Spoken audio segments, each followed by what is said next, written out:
welcome to another episode of Inquiring Minds. I am Steve Harper, and with me, as always, is my favorite person on the planet, Donna Carlin. How are you doing today, Donna?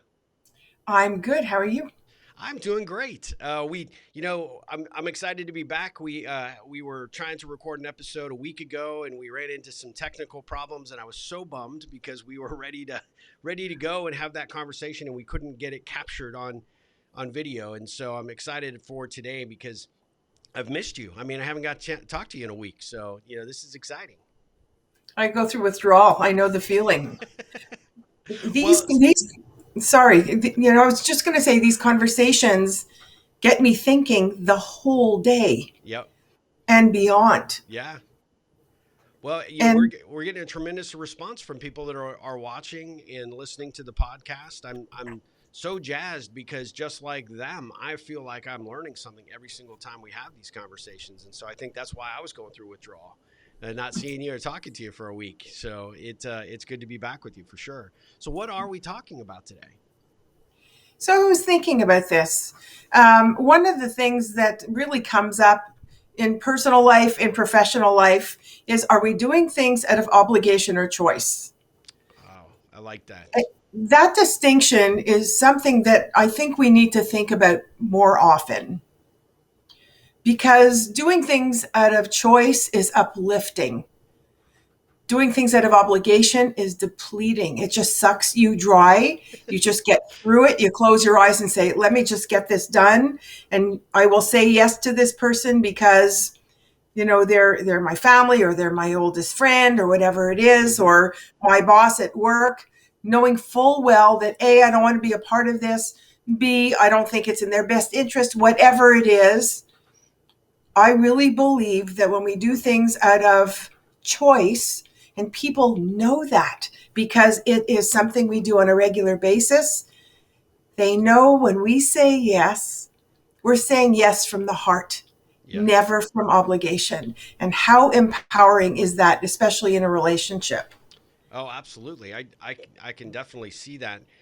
Of course, I turn to the one side where you think about all the things that you do in life and how challenging some of those things are that come into our world, right? You have to work, and a lot of times people feel like they are stuck. That's an obligation, or that project that gets handed down by that manager, and those obligations, and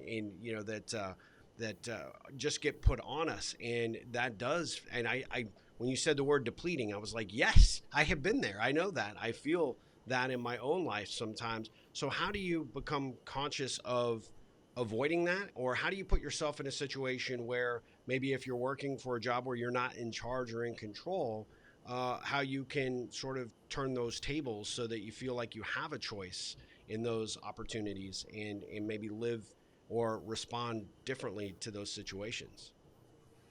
I know some people are going to push back and say, I don't always have a choice. I'm given stuff to do that I really don't want to be doing. Yeah. And you could approach things from resentment. You're going to do them because you're obliged to do them.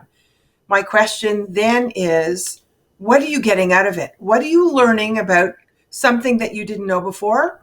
What are you contributing to getting something done so you're part of the solution? What are you learning about yourself? What are your triggers? What did you think about having to take something on that you didn't want to take on? And what if you asked yourself, Mm. how could I view this from a perspective of learning, growth, and connection rather than obligation and anger? That's really good. So you're the master of putting the questions in front of folks to get them thinking about whatever it is before them in a completely different perspective. I love that because you are really turning the tables on that sense of obligation and giving them that ability to make the choice. And obviously, if you're working in a job that you absolutely can't stand and you're working for a boss or a manager and you're doing work that's unfulfilling, all of that's going to feel like an obligation. But you can ask yourself, what can I learn from this experience? Maybe I won't be here for my entire career. Maybe I plan to go on to bigger and better things. But what will I learn from this situation? What will I learn from this opportunity? I may not necessarily love what I do, but even though I may not exactly, enjoy the process, there are still lessons that I can learn that can take me and make me better down the road for someone or something else. There is so much more to every situation than good or bad. I like it or I don't like it. Yep. It's unbelievable. And when you ask yourself, what am I missing here? So, who am I meeting? Who am I supporting that will strengthen a relationship that will go well beyond this job? What am I learning? What skill set am I learning that I wouldn't learn in any other environment? Yep. What am I learning about that I realize that I really can't stand and never want to be doing it again? So I don't put myself in the position of taking on another job where I have to do more of the same or more of this. Which helps you make a better choice, right? Yeah. Exactly. Exactly. And, in our personal lives as well, I remember having this conversation with my dad and friends, as a matter of fact, because one of my friends recently said, you speak to your mother every day. And I know my mother's going to listen to this podcast. And Ma, you should know that I do this from love. Yeah. My mother is, she'll hate me for this, 93 going on 94 this month. She'll be 94. Happy More, early more birthday. tech savvy than I am. Like, she's unbelievable. That's And great. I speak to her every day because I look forward to hearing what she did that day. I Yeah. look forward, of course, talking about hockey because Montreal's in the playoffs. So we strategize about how badly we're going to win or lose, that kind of thing. The thing is, though, I look forward to speaking to her at least once a day, if not more. And I probably don't call her more because I don't want it to drive her nuts on the phone because everybody seems to call my mother all day long. Yeah. So, but I really hope she believes and understands that I call because I want to. I don't feel obliged to check in on her because I have to. It's because I want to. I'm blessed to have such a great mom, and who's enough to have these conversations with. It's fantastic. Yeah. So everybody that I call, they know it's because I want to speak with them. It's not out of obligation. Yep. And that makes them excited to have the conversation, not, oh, she's got to check in on me kind of thing. Because remember, if the other person assumes you're doing something out of obligation, that also, breaks down a relationship because they Absolutely. have to say something or they have to be nice. Haven't you heard that before? When you compliment somebody and they say, "Oh, you have to say that." Yeah. It takes all the power away from what you're trying to say at the time, right? And I also find that it's people that often can't accept those that are living that life that they're really challenged in that regard because they won't take it for what you meant, and you probably didn't have any obligation to say, man, you looked really nice today, or I love those glasses, Donna. I do, because they're awesome, and Thank you. but if you immediately kick back and say, oh, you had to say that because they're different from what I wore last time, and you're just being nice, you take all the power away from the compliment, or what that person was trying to share with you, which they were actually trying to shine a light on something that should make you feel great as opposed to anything else. And what does that tell that person, right? And what does that do to the relationship ultimately? That's it. And one of our future conversations I'd like to talk about is how people have a hard time accepting a compliment. Yeah, I will be more of a listener on that one for sure, because I have always had that problem. It's I don't know what that is, but I think that's a great conversation to explore for, right, like you said, for another conversation. But I definitely would look forward to that one for sure. So let me ask you. So when you have worked with leaders, as an example, for companies, and they say, well, we have to have the obligatory, kumbaya meeting with our managers, or we've got to pull the teams together because we got to show that we're committed to employee engagement, and we have to do these things once or twice a year just because. And now, as COVID is ending, companies are starting to come back together, and people are starting to be under the same roofs. And I'm hearing from leaders that well, now we got to get back to this thing that we always did, or how we always, how we've done it in the past, to get everybody back on the same page. And you hear that sense of obligation in their voice, and in terms of their action. So how do you redirect a leader to say, that gets felt by your team, that gets felt by the folks, as they see it as kind of a kind of a blatant waste of their time, to go through the motions if the commitment is not fully there. How do you help a leader identify whether they're doing it out of a sense of obligation or whether they're making a choice to, start a new chapter and completely look at coming back into this new environment with a new vigor and a new approach and maybe a potentially more inspired direction for the organization that they're leading? Leaders are wonderful when they engage their people in being a part of the solution. It's not up to the leader. This is my opinion, and I know there'll be pushback there too. When I'm working with leaders and they're starting to come back, Mm. my question to them is, how do you make this a yes and conversation, not an either or? Yes. And they're used to me asking that question, right? Life is not either or. Right. There's a middle ground sometimes. And one of the things I recommend with some of the leaders I'm working with is, if we're going to be meeting and meeting the staff in person, not for a kumbaya, but to look them in the face and say, what really worked well for you during COVID? Yeah. What was different? How did we maintain a connection while we did our work? And what could we take with us as we move forward to bringing everybody back together?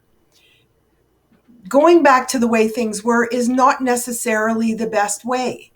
I remember in 1999 when I created my first company, A Better Perspective, which is still around, as you know. Yep. A friend of mine from the US said to me, I was going to have a new perspective as the name. And he looked at me, he said, the new way is not always better.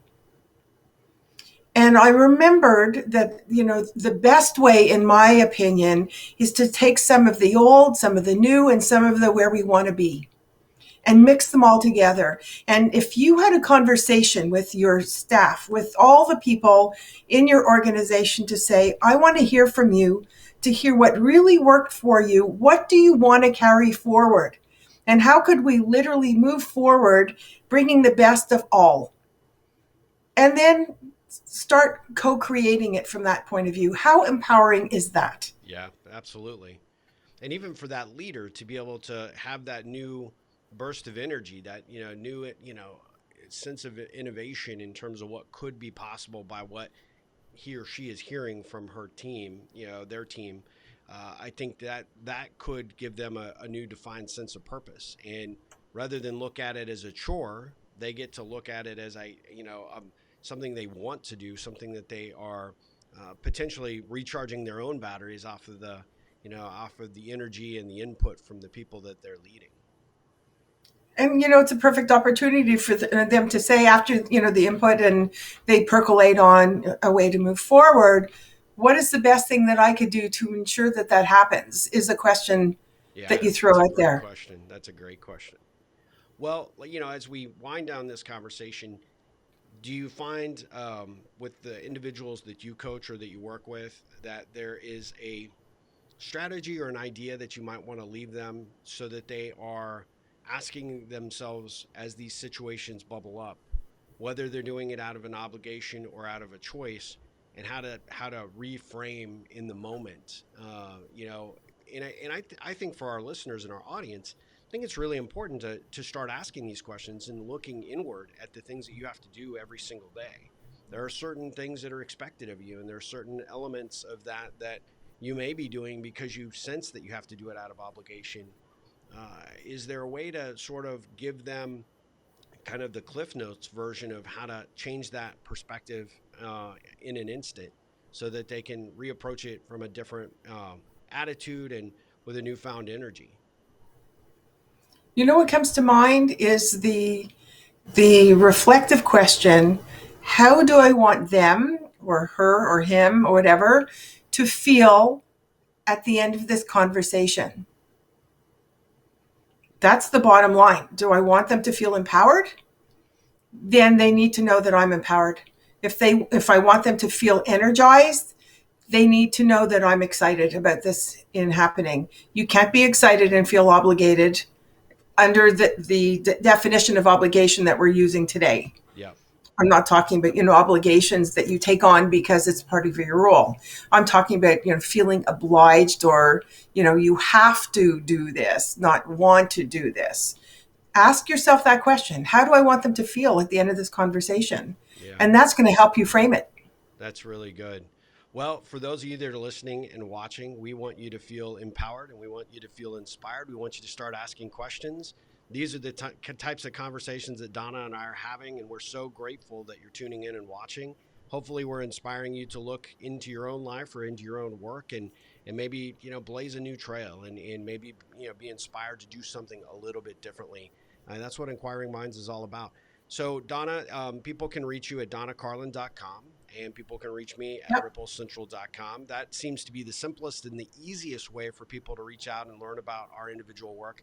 How do they find you on social media? All my social media is on donnacarlin.com. They could get me on Facebook, my Facebook page, my Twitter, my LinkedIn. All of the links are on donnacarlin.com. It's the easiest way Yeah. to get hold of me, as well as email. There's a form you could email me and ask whatever questions you want. Same with me, and we're getting some of that feedback. We're getting a lot of great conversations started because of these, these episodes, and we're certainly grateful for that. So if you have a topic you'd like Donna and I to cover in a future episode of Inquiring Minds, definitely hit us up. My site, just like Donna's, has all the contacts to my social media as well. We'd love to hear that you're watching, you're listening, and that you're sharing. So thank you as always for joining us for another episode of Inquiring Minds. Donna, I will see you soon. Have a good one.